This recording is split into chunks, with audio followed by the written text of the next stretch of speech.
It's been fascinating to watch Keira grow as I've grown. We've kind of grown together. She was 18 when we made Pride and Prejudice, so she was pretty much a kid, you know. How can I ever make amends for such behaviour?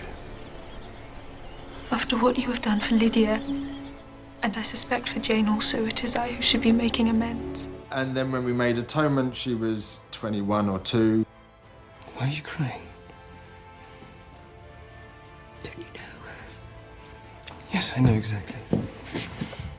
And now, as she matures, she's become this incredibly strong woman and utterly fearless as well. It was those qualities that I really wanted to bring to the screen in this film. The whole process of this has been completely different from any other of the films that me and Joe have done together. Before, he was basing it in reality, and so the homework would have been to go away and really look at the period and what was going on politically, socially at that time period. So we did that for both Pride and Prejudice and for Atonement. In casting Anna, there were no choices. There was just one place to go, and that was to Keira Knightley. I remember the book as being just incredibly romantic. That's what I love so much about her. Dance with me.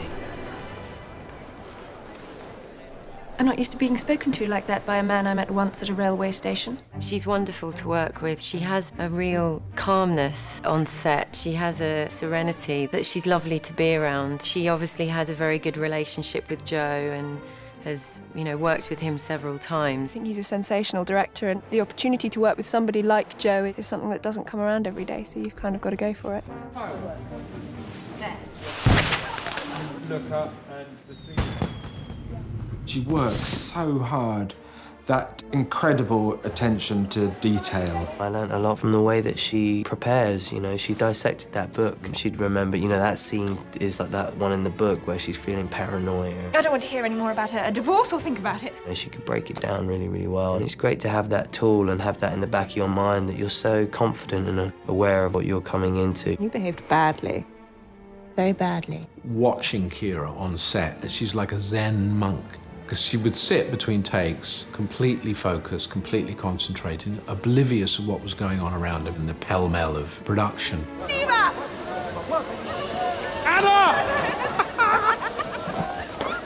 It's very funny doing this with Kiera after we'd worked together on Pride and Prejudice 7 years ago. Did you expect me to rejoice in the inferiority of your circumstances? And those are the words of a gentleman. It's fantastic fun having polar opposites, the mad brother and sister. She's so totally mesmerising, which is what Anna Karenina is. In a room full of people, your eye is going to be drawn to her. Since the first day I met her, she's just happy, and she brings a lot of warmth every day here on set.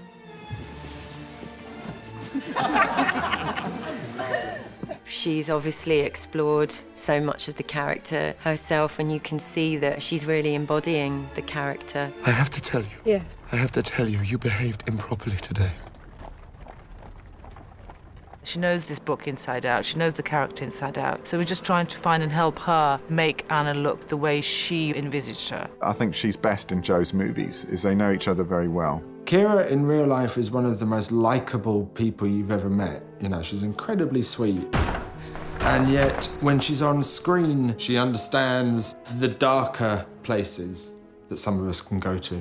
And that was definitely necessary for Anna. I think the biggest thing for me in playing her was actually accepting that she's an anti-hero as much as a hero, and accepting that there is a judgment in the piece of her actions, and it isn't necessarily a positive one. Do your mother want you to marry the widow or the child? Either one. Well, don't joke about it. I think ultimately everybody understands her, and even in her madness, you understand how she's got there, and you love her for it, and you care about her for it, but that doesn't mean that the behaviour is always nice or innocent, because it isn't. Do you think my husband will make you a present of me? Leave him. Leave him and be your mistress? Yes. She understands mental complexity as well. For me, she's unquestionably one of the greatest actresses that we've produced. Mother Sirouche. I would die for him. I won't live like this for him.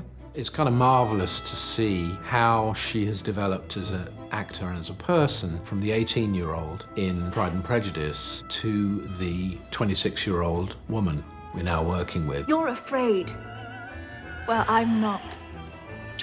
My view of Anna Karenina has changed quite a lot, and And a lot of the times I didn't like her. And then again, I've completely understood her and loved her at the same time. And I think that's the beauty of the character, you know, is that you can hate what she does. She's duplicitous, she's deceptive, and yet she's also kind and loving and honest at exactly the same time. It's been fascinating trying to kind of capture all that.